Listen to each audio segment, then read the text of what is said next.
Everybody, welcome back to our channel. ఈరోజు వీడియోలో మనం మన డైలీ లైఫ్లో యూజ్ చేసే కొన్ని వర్డ్స్ అండ్ సెంటెన్సెస్ని ఇంగ్లీష్లో ఏ విధంగా చెప్పాలో ఈ వీడియోలో తెలుసుకుందాం.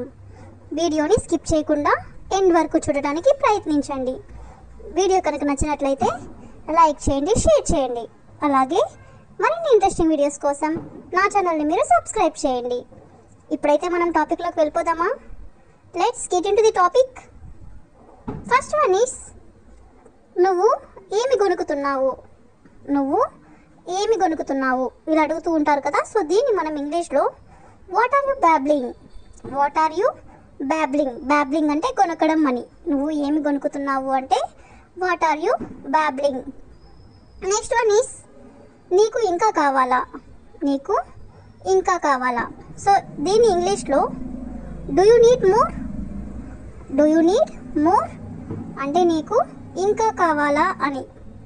నెక్స్ట్ వన్ ఈస్ చెడు ఆలోచన కాదు, చెడు ఆలోచన కాదు అంటే ఇది మంచి ఆలోచన, చెడు ఆలోచన కాదు అని ఇలా అంటూ ఉంటారు కదా. సో దీన్ని ఇంగ్లీష్లో not a bad idea, not a bad idea అంటే చెడు ఆలోచన కాదు అని.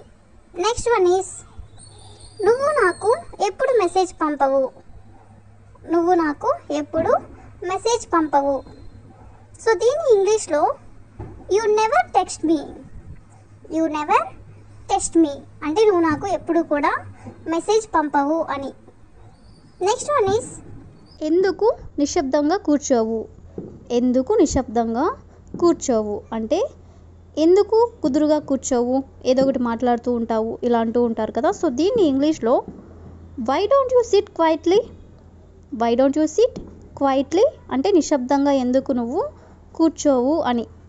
నెక్స్ట్ వన్ ఈస్ ముందు కంటే బాగుంది, ముందు కంటే బాగుంది ఇలా అంటూ ఉంటారు కదా. సో దీన్ని ఇంగ్లీష్లో better than before, better than before అంటే ఇంతకు ముందు కంటే కూడా ఇప్పుడు బాగుంది అని. నెక్స్ట్ వన్ ఈస్ నీకు ఎంత అహంకారం, నీకు ఎంత అహంకారం, అహంకారంగా మాట్లాడుతూ ఎవరైనా ఉన్నట్లయితే ఇలా అంటూ ఉంటారు కదా. సో దీన్ని ఇంగ్లీష్లో how arrogant are you, how arrogant are you. Arrogant అంటే అహంకారం అని. నీకు ఎంత అహంకారం అంటే how arrogant are you. Next one is నవ్వడానికి ఏముంది, నవ్వడానికి ఏముంది ఇలా అంటూ ఉంటారు కదా. సో దీన్ని ఇంగ్లీష్లో what is there is to laugh, what is there is to laugh అంటే నవ్వడానికి ఏముంది అని. నెక్స్ట్ వన్ ఈస్ నేను నీకు సహాయం చేయాలనుకుంటున్నాను, నేను నీకు సహాయం చేయాలనుకుంటున్నాను అంటే నేను నీకు ఏదైనా హెల్ప్ చేయాలనుకుంటున్నాను అని.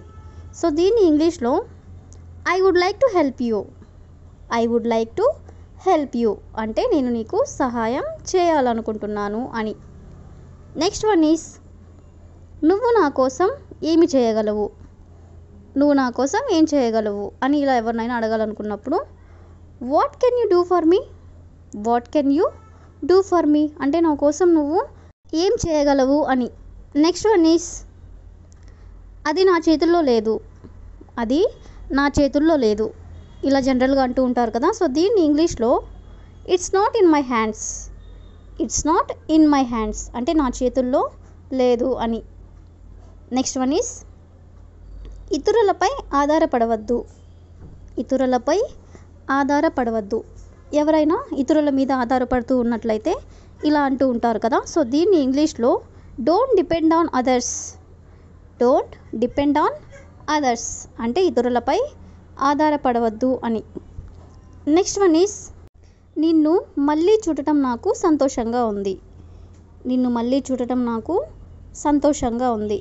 ఎవరినైనా మనం చాలా రోజుల తర్వాత చూసినట్లయితే ఇలా అంటూ ఉంటారు కదా. సో దీన్ని ఇంగ్లీష్లో I'm glad to see you back, I'm glad to see you back అంటే నిన్ను మళ్ళీ చూడటం నాకు సంతోషంగా ఉంది అని. నెక్స్ట్ వన్ ఈస్ ఏం జరుగుతుందో వేచి చూడు, ఏం జరుగుతుందో వేచి చూడు.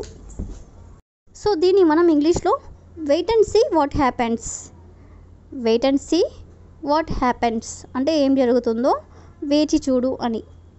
నెక్స్ట్ వన్ ఈస్ అసలు ఏం జరుగుతుంది, అసలు ఏం జరుగుతుంది అని ఇలా అంటూ ఉంటారు కదా. సో దీన్ని ఇంగ్లీష్లో what the hell is going on, what the hell is going on అంటే అసలు ఏం జరుగుతుంది అని. నెక్స్ట్ వన్ ఈస్ నేను అలా మాట్లాడను. నేను అలా మాట్లాడను అంటే నేను ఆ విధంగా మాట్లాడను అనే దాన్ని మనం ఇంగ్లీష్లో I don't speak like that. I don't speak like that అంటే నేను అలా మాట్లాడను అని. నెక్స్ట్ వన్ ఈస్ నేను దాని గురించి మాట్లాడదలుచుకోలేదు అంటే నేను ఆ విషయం గురించి మాట్లాడదలుచుకోలేదు అని ఇలా అంటూ ఉంటారు కదా. సో దీన్ని ఇంగ్లీష్లో I don't want to talk about it. I don't want to talk about it అంటే నేను దాని గురించి మాట్లాడదలుచుకోలేదు అని. నెక్స్ట్ వన్ ఈస్ వాళ్ళు ఎందుకు అరుస్తున్నారు. వాళ్ళు ఎందుకు అరుస్తున్నారు ఎవరైనా అరుస్తూ ఉన్నట్లయితే ఇలా అడుగుతూ ఉంటారు కదా. సో దీన్ని ఇంగ్లీష్లో why are they shouting. Why are they shouting అంటే వాళ్ళు ఎందుకు అరుస్తున్నారు అని. నెక్స్ట్ వన్ ఈస్ నన్ను గుర్తుపట్టావా. నన్ను గుర్తుపట్టావా ఎవరినైనా చాలా రోజుల తర్వాత కలిసినట్లయితే ఇలా అడుగుతూ ఉంటారు కదా. సో దీన్ని ఇంగ్లీష్లో do you remember me. Do you remember me అంటే నన్ను నువ్వు గుర్తుపట్టావా అని. నెక్స్ట్ వన్ ఈస్ నువ్వు ఇక్కడికి ఎలా వచ్చావు. నువ్వు ఇక్కడికి ఎలా వచ్చావు. సో దీన్ని ఇంగ్లీష్లో how did you come here. How did you come here అంటే ఇక్కడికి నువ్వు ఎలా వచ్చావు అని. నాకు వేడి నీళ్ళు ఇవ్వు. నాకు వేడి నీళ్ళు ఇవ్వు ఇలా అడుగుతూ ఉంటారు కదా. సో దీన్ని ఇంగ్లీష్లో give me hot water. Give me hot water. Hot water అంటే వేడి నీళ్ళు. నాకు వేడి నీళ్ళు ఇవ్వు అంటే give me hot water. Next one is వేరే ఏదైనా ప్రయత్నిద్దాం అంటే ఇంకేమైనా ప్రయత్నిద్దాం అనేదాన్ని మనం ఇంగ్లీష్లో let's try something different. Something different అంటే ఇంకేదైనా అని. నెక్స్ట్ వన్ ఈస్ నాకు ఎవరో చెప్పారు. నాకు ఎవరో చెప్పారు. సో దీన్ని ఇంగ్లీష్లో someone has told me. Someone has told me అంటే నాకు ఎవరో చెప్పారు అని. నెక్స్ట్ వన్ ఈస్ అది తప్పు అని నాకు తెలుసు. అది తప్పు అని నాకు తెలుసు. సో దీన్ని ఇంగ్లీష్లో I knew that was a mistake. I knew that was a mistake.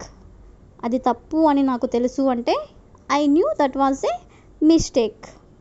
Next one is ఒక్క రోజులో చేయగలవా. ఏదైనా వర్క్ కానీ ఇంకేమైనా ఒక్క రోజులో చేయగలవా అని ఇలా అడగాలనుకున్నప్పుడు సో దీన్ని ఇంగ్లీష్లో can you do it in one day. Can you do it in one day అంటే ఒక్క రోజులో నువ్వు ఇది చేయగలవా అని. That's all for today. I will ask you a question for you. మీరు మాతో ఒక వారం ఉంటారా. మీరు మాతో ఒక వారం ఉంటారా. If you know this one in English please comment in the comment section. Thank you for watching.